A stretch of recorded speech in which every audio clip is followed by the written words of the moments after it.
سلام دوستای عزیز، خدا کنه جور صحتمند باشه. امروز ما میخوایم دوستای محترم که انتقال شماره را از تلفن به سیم کارت، گاهی اوقات تو می باشه که تلفن یا شما میفروشین یا مثال گوشیتان یا میخواین مدلش پایین است میخواین تبدیل کنین.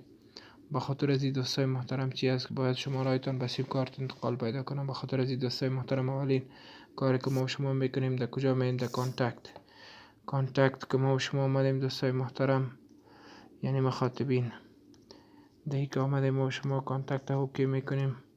کانتکت که اوکی کنیم دوستای محترم، باز ما شما دهی قسمت اوکی میکنیم. یک بار قسمت میبینید دوستای محترم، اینجا که اوکی کردیم ببینید دوستای محترم، اینجا تمام شماره های ما رو نشان میده دوستای محترم. ببینید در گوشی خود ما 17 شماره است که فون نوشته است.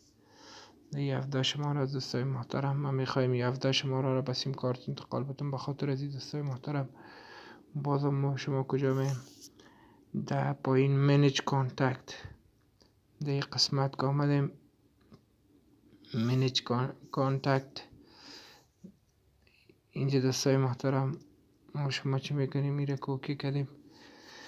ببینید دوستای محترم اینجا نوشته است موو کانتکت، یعنی انتقال تماس ها. این قسمت ما شما دوستای محترم چی میکنیم؟ اوکی میکنیم. این قسمت که اوکی کنیم دوستای محترم ببینید اینجا نوشته است from to، یعنی از اینجا به اونجا دوستای محترم. به خاطر اینکه ما شما چی میکنیم؟ from یعنی از اول فون انتخاب میکنیم. باز اینجا دوستای محترم ما شما سلکت آلش میکنیم. سلکت آل از مخفته شماره است دیگه، تا 2.5 شماره از این بیشتر هم میشه انتقال پیدا کنه. به خاطر از این برادر دوستای محترم سلکت آل انتخاب میکنیم. سلکت آل که انتخاب کردیم تو سیم، ببینید دوستای محترم حالا چی آمد اینجا سیم انتخاب میکنیم دوستای محترم. سیم که انتخاب کردیم علامه چی را میزنیم؟ موف، یعنی انتقال پیدا کنه. این خط موف اوکی میکنیم. ببینید دوستای محترم حالا شماره انتقال پیدا میکنه. 17 شماره است.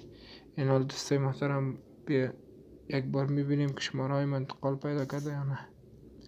حالا ببینید دوستای محترم قبلا در خود تلفن بود، حالا 17 شماره کلش در کجا آمده؟ در سیم کارت.